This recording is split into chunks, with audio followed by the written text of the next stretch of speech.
Welcome to our channel. Today we how to log into Zapier to connect e-commerce apps seamlessly step by step clearly. To begin, open your preferred web browser. Type in the URL for Zapier, which is www.zapier.com. Once the page loads, look for the login button located at the top right corner of the screen. Click on the login button to proceed to the login page. If you already have an account, enter your email address in the designated field. Next, input your password in the password field below. If you've forgotten your password, click on the Forgot Password link to reset it. After entering your credentials, click the Login button to access your account.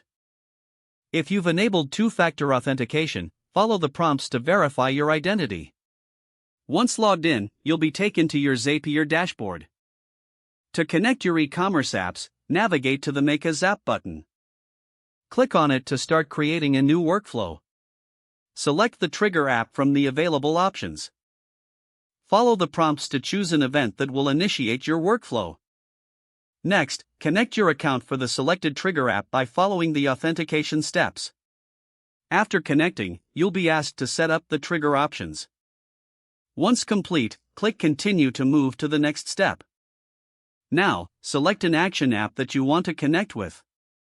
Repeat the authentication process to link this action app to your Zap. Then, set up the action options based on your preferences. Review all the details to ensure everything is set up correctly. When ready, click the Turn on Zap button to activate your workflow. You'll receive a confirmation message that your Zap is now live. Congratulations! You have successfully logged into Zapier and connected your e-commerce apps seamlessly.